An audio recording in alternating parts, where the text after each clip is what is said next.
আমি আপনাদের সামনে কোরআনে হাকিমের 29তম সূরা সূরা আনকাবুতের দুটি আয়াতে শরীফা তেলাওয়াত করেছি। আল্লাহ তাআলা বলছেন আলিফ লাম মিম আল্লাহু আ'লামু বিমুরাদিহি, এর অর্থ আল্লাহই ভালো জানেন। আহাসিবান নাসু আইয়াতরাকু আইয়াকুলু আমান্না ওয়া হুম লা ইফতানুন, মানুষেরা কি ভেবে নিয়েছে যে আমরা ঈমান আনছি, এই কথা বললেই তাদেরকে ছেড়ে দেওয়া হবে আর তাদেরকে কোনো পরীক্ষা করা হবে না? অথচ আমি পূর্ববর্তী সবাইকে পরীক্ষা করেছি, যাতে করে আমি জানতে পারি যে ঈমানের দাবিতে কে সত্যবাদী কে মিথ্যাবাদী। অপরাধীরা কি ভেবে নিয়েছে যে তারা আমাকে রেখে সামনে চলে যাবে? তারা যে সিদ্ধান্ত মনে মনে নিয়েছে এটা কতই না খারাপ।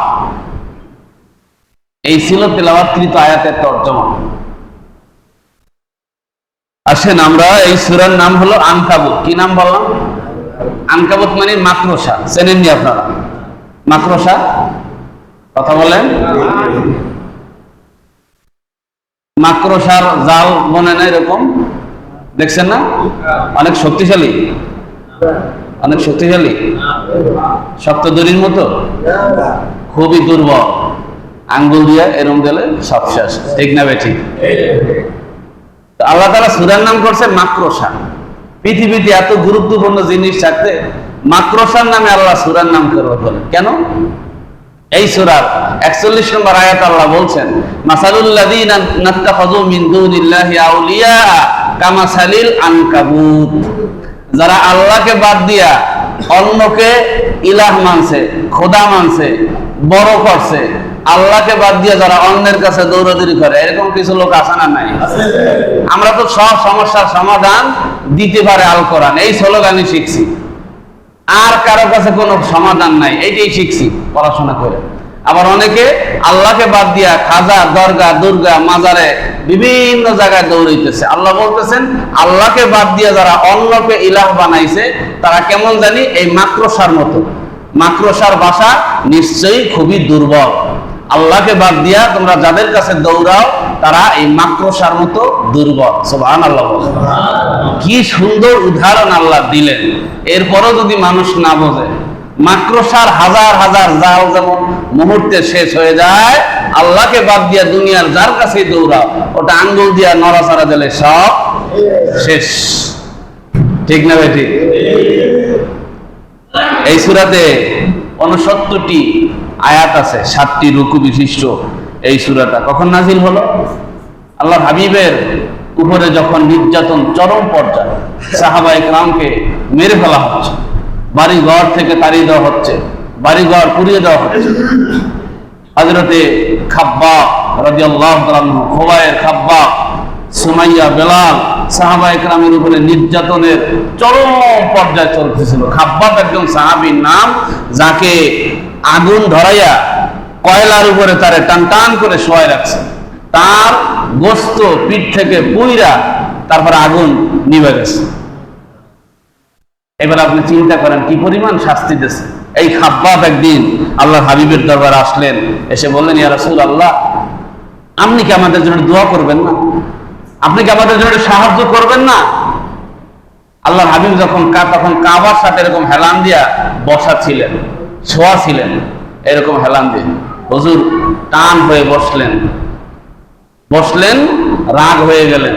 রাগ হয়ে বললেন, খাব্বাব, তুমি আমাকে বলতেছো যে আমি কি সাহায্য করব না, আমি কি তোমাদের জন্য দোয়া করব না?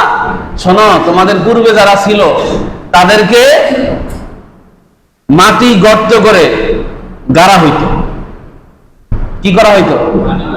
গাড়া হইতো মাটির ভিতরে। তারপরে এই মাথার মাঝখানে একটা করাত রাখতো। কাঠ কাটে না করাত দিয়া? এই করাত রাখতো। করাত দিয়া কাঠ যেমন মানুষ পারে এইরকম তাদেরকে দুই ভাগ করে ফেলা হতো। খাব্বাব, শোনো, এইরকম অত্যাচার তাদেরকে করা হইতো। আর তুমি আজকে আমার কাছে বলতেছে এই কথা।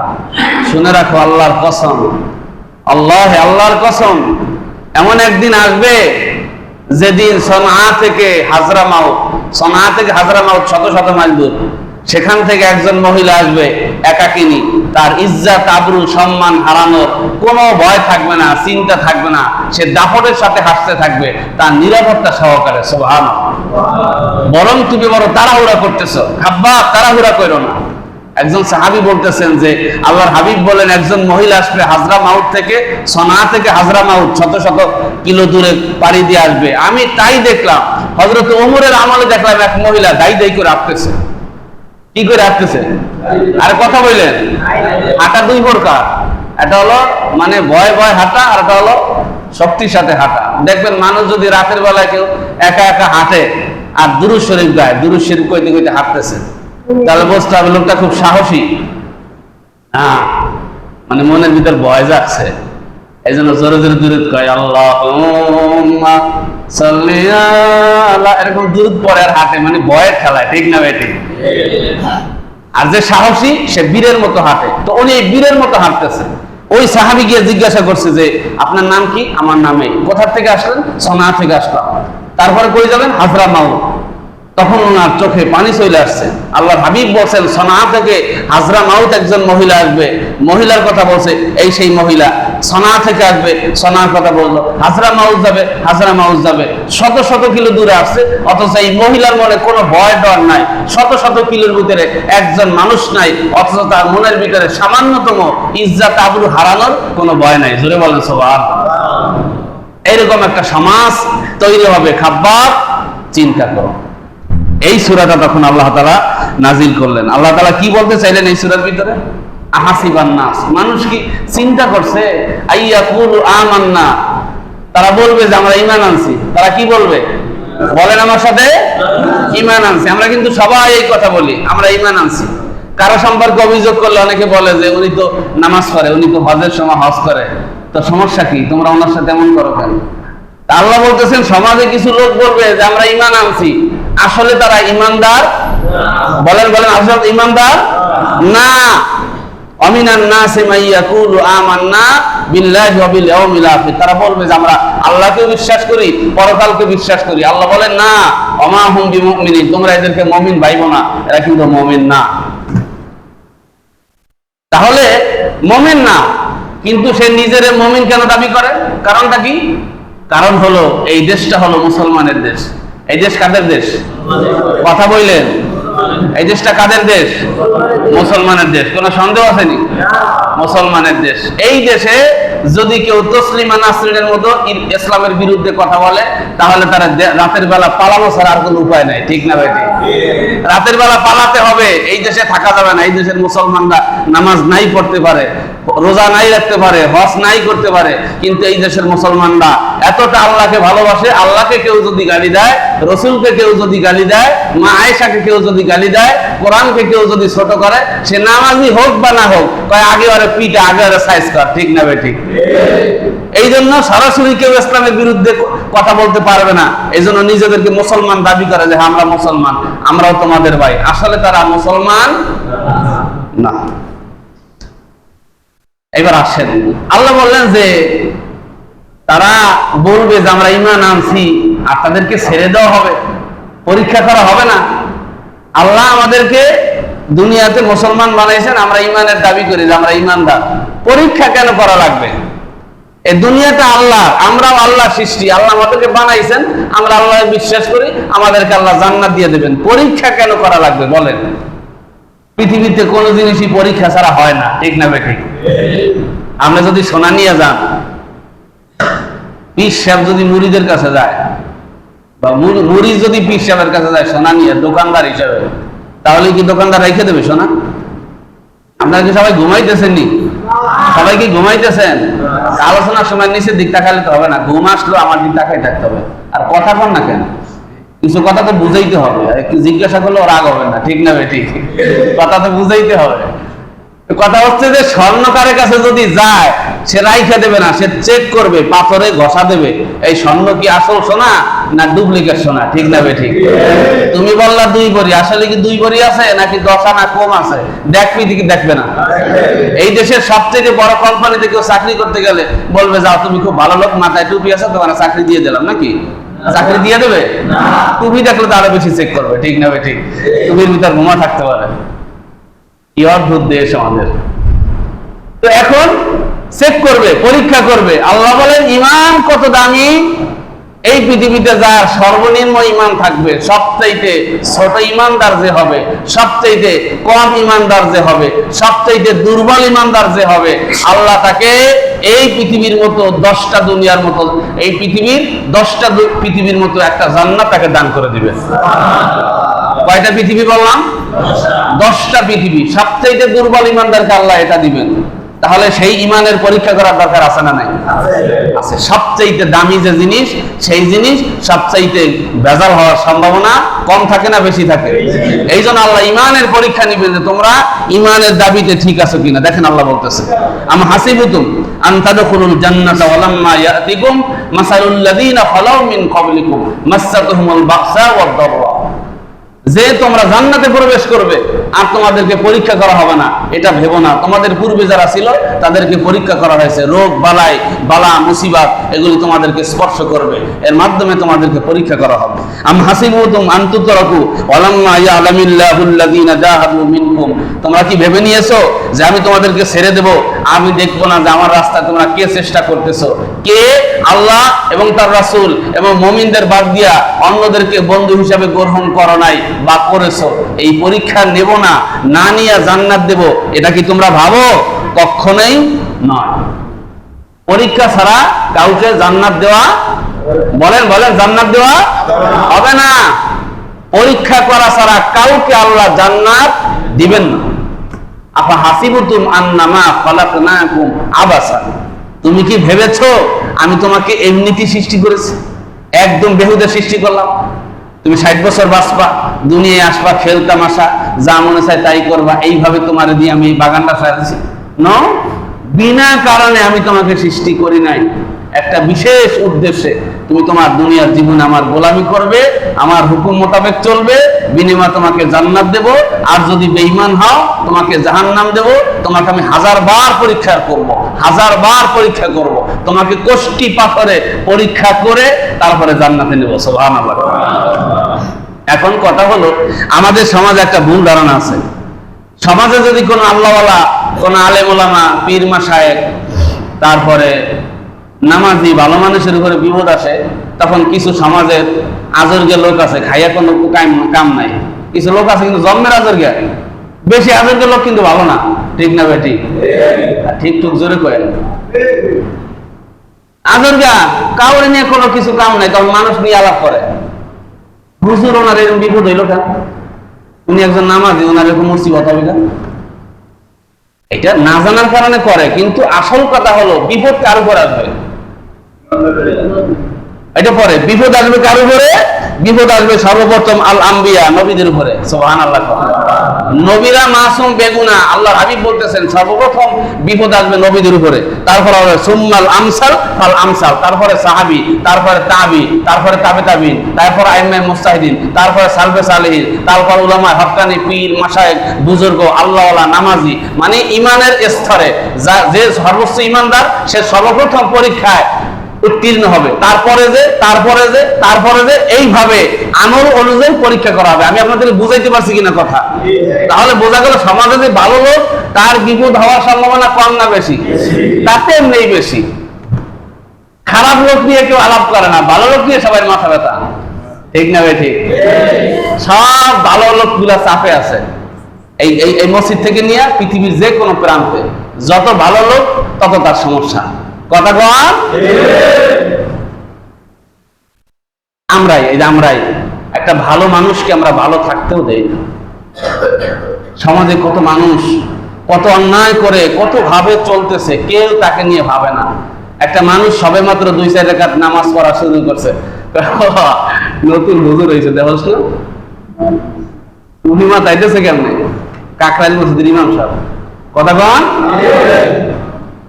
ওই একটা ছেলে তো অন্যায় করতেছে, তারা তো আপনি এটা বললেন না যে ও কিন্তু ক্রমান্বয়ে গাঁজা খাইতেছে, ক্রমান্বয়ে বাবার স্তরে পৌঁছেছে, ক্রমান্বয়ে এখন মদ খায়, ক্রমান্বয়ে ও কিন্তু পরের মেয়েকে ডিস্টার্ব করে, এইটা তো আপনি বললেন না। একটা লোক ক্রমান্বয়ে নামাজি হইতেছে, কি দেখছো বড় হুজুর কি সিস্টেম হয়ে গেছে?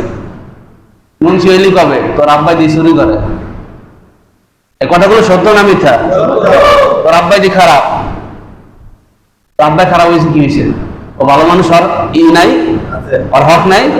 কথা বলে নবী নূহ আলাইহিস সালামের সন্তান জাহান্নামে যায় নাই? যায় নাই? নবীদের সন্তানরা অবাধ্য হয় নাই? তো কি বাপ খারাপ হয়েছে, কি হয়েছে? এই যে আমাদের মানসিকতা, আমরা মানুষের ভালো হইতে সুযোগ দেই না। কত বলতেছিলাম যে সর্বপ্রথম নবীদের উপরে এইরকম ঈমান অনুযায়ী বিপদ আসবে, ভালো মানুষের উপরে বিপদ আসবে। বিপদ যদি আসে নিঃসন্দেহে আপনি ভেবে নেবেন এই লোকটার উপরে পরীক্ষা চলতেছে আসমানি। আর খারাপ লোকের উপরে যদি বিপদ আসে তাহলে বুঝবেন যে মালিকে তারে কিছু ধাক্কা ঠাক্কা দিতেছে। ঠিক না বে ঠিক? বুঝতে হবে। এখন কথা হলো, আর একটা কথা বলে আলোচনা শেষ করে দেব। পরীক্ষা হবে কয় সাবজেক্টে বলেন? পরীক্ষা হবে 5 সাবজেক্টে। কয় সাবজেক্ট? মনে রাখবেন। এই যে বিভিন্ন জায়গায় যারা পরীক্ষা দেয়, এসএসসি, এইচএসসি সাবজেক্ট আছে না, পরীক্ষার সাবজেক্ট 5টা। কয়টা? মনে থাকবে কয়টা? 5টা। 1 নম্বরে ওয়ালানাবলুওয়ান্নাকুম বিশাইইন মিনাল খাউফ, অবশ্যই আমি তোমাদেরকে অবশ্যই পরীক্ষা করব। কি দিয়া? খাউফ, ভয় দিয়া। ভয়। তুমি যখন হকের কথা বলবে, হক পথে চলবে, তখন একটা সমাজ তোমার ভয় দেবে যে এত বেশি কথা কয় না, সামনে কিন্তু জেল আছে, জরিমানা আছে, এক জায়গায় কিন্তু ডুবাই থোয়া না। ঠিক না বেঠিক? যারাই আজকে হকের কথা বলতেছে তাদেরকে জেল, জরিমানা এগুলির ভয় দেখাইতেছে। আলেম ওলামা মন খুলে কথা বলতে পারে না। এই যে জেলের ভয় যারা দেখায় সবগুলি ফেরাউনের গোষ্ঠী। ফেরাউন মুসা আলাইহিস সালামকে কইতেছে, মুসা তুমি যদি এই দাওয়াত থেকে না সরো, মুসা লাইন ইত্তাখাযাতা ইলাহান গায়রি লাস আলান্নাকা মিনাল মাসজুনিন, তোমার আমি জেলে ঢুকাই থব। হকের আওয়াজ শোনার পর যারা মানুষের জেলের ভয় দেখায় এই সবগুলো ফেরাউনের গোষ্ঠী। ঠিক না বেঠিক? এই জন্য ভয় ভীতি আসবে হকের পথে চললে। 2 নম্বরে ক্ষুধা আসবে। দেখবেন মানুষ হারাম পথে কতভাবে ভালো আছে, তার ইনকাম হারাম কিন্তু সে দিব্যি ভালো আছে। আর একটা লোক দিন আনে দিন খায়, আর একটা লোক ইমামতি করে, আর একটা লোক সঠিক ব্যবসায়ী, তার পেট চলে না। জামা কিনলে পেন্টুল কিনতে পারে না, পেন্টুল কিনলে জামা কিনতে পারে না। ঠিক না বেঠিক? চলে না। দারিদ্রতা তাকে পেয়ে বসেছে। সে কি করবে? কোথায় যাবে? হালাল পথে টাকা উপার্জন করে তার পরিবার চালাইতে কষ্ট, কিন্তু হারাম পথে মানুষ এখন দিব্যি চলতেছে। এই কথাগুলি সত্য না মিথ্যা? তাহলে ইমানের পথে চললে ক্ষুধা আসবে, দারিদ্রতা আসবে, অভাব আসবে, এটা আল্লাহর পক্ষ থেকে পরীক্ষা। এরপরে জান হারাইতে পারেন আপনি। ইমানের পথে থাকলে আপনাকে জান হারাইতে হবে। এই পৃথিবীতে নবীরা জীবন দিয়েছেন, শহীদ হয়েছেন, সাহাবীরা শহীদ হয়েছেন, তাবিঈনরা শহীদ হয়েছেন, তাবিঈনরা শহীদ হয়েছেন, আইম্মায়ে মুজতাহিদিনরা শহীদ হয়েছেন। ইসলামটা এখন যেখানে দাঁড়ায় আছে, এই দাঁড়ানোটার ভিত্তি যদি আপনি দেখেন, আলেমদের রক্তের উপরে, নবীদের রক্তের উপরে, সাহাবীদের রক্তের উপরে এই ইসলামটা দাঁড়ায় আছে। ঠিক না বেঠিক? তারা যদি রক্ত না দিতেন তাহলে আমরা ইসলাম পাইতাম না। কিছু মানুষের জীবনের বিনিময় ইসলাম এখানে দাঁড়ায় আছে। এখনো কিয়ামত পর্যন্ত কিছু লোক, আমরা যেমন দুনিয়া ভালোবাসি, তারা আল্লাহ রাস্তায় জীবন দেওয়া ভালোবাসে। যে আমার জীবনের বিনিময়ে যদি হয় কালেমার পতাকা যেন দাঁড়ায় থাকে, আল্লাহর জমিনে আল্লাহর দ্বীন যেন প্রতিষ্ঠা থাকে, মানুষ যেন নামাজি হয়, সমাজটা যেন দুর্নীতি মুক্ত হয়, সমাজটা যেন সুন্দর হয়, এই জন্য যদি জীবন দেওয়াও লাগে তাও দেব, সমাজটা ভালো হোক। ঠিক না বেঠিক? জীবন দেওয়া লাগতে পারে। এরপরে সম্পদ নষ্ট হয়ে যেতে পারে, আপনার সম্পদের উপরে বিপদ আসতে পারে। এই 5 ধরনের পরীক্ষা আল্লাহ করবেন। যারা ধৈর্য ধারণ করবে অবশ্যই সাবিরিন, আল্লাহ বলেন হে নবী তাদেরকে আপনি ধৈর্যশীল হিসাবে ঘোষণা দেন। সুবহানাল্লাহ। কারা ধৈর্যশীল? আল্লাযীনা ইযা আসাবাতুহুম মুসিবা, বিপদ আসলে তারা বলে ক্বালু ইন্না লিল্লাহ। ফেরেশতারা তাকায় আছে, একটা সন্তান মারা গেছে, বিপদ হইছে, প্রলাপ করে না, কান্নাকাটি করে না, জামা কাপড় ছেড়ে না, সে বলতেছে ক্বালু ইন্না লিল্লাহি, আমরা তো আল্লাহর জন্যই, ওয়া ইন্না ইলাইহি রাজিউন, আমরা তো তার কাছেই ফিরে যাব। আরে সন্তান গেছে কি হয়েছে, আমিও তো একদিন তার কাছেই ফিরে যাব। আল্লাহ বলেন ফেরেশতারা দেখ, এই ফেরেশতারা দেখ, আমার বান্দার উপরে বিপদ আসছে। সে হতাশ হয় নাই, বরং সে বলতেছে যে আমার সন্তান গেছে, আমার বিপদ হয়েছে, আমার সম্পদ নষ্ট হয়েছে, কি হয়েছে, আমি তো একদিন আমার মালিকের কাছে যাব, ওয়া ইন্না ইলাইহি রাজিউন, আমি তো একদিন ওখানে ফিরে যাব। তোরা সাক্ষী থাক, এই বান্দাগুলোকে আমি আল্লাহ মাফ করে দিলাম। সুবহানাল্লাহ। উলাইকা আলাইহিম সালাওয়াতুম মির রাব্বিহিম ওয়া রাহমা ওয়া উলাইকা হুমুল মুহতাদুন। এজন্য মুমিনের জীবনে পরীক্ষা আসবে। কি আসবে বলেন? বলেন সবাই বলেন, পরীক্ষা আসবে। তবে মুমিন হতে হবে। মুমিন হওয়ার পরে ভালো কাজ যদি আপনার মন সারা দেয়, আমি ভালো কাজ করছি, কিন্তু বিপদ আসতেছে, বুঝতে হবে মালিক আপনাকে কবুল করছে। সুবহানাল্লাহ। আর যদি অন্যায় করেন, বিপদ আসে, তাহলে বুঝতে হবে যে মালিক আপনারা বলতেছে, বান্দা ফিরে আয়, অন্যায় পথ থেকে ফিরে আয়, অন্যায় আর করিস না। ঠিক না ভাই? ঠিক বলেন। আল্লাহ আমাদেরকে বোঝার তৌফিক দান করুন বলে আমি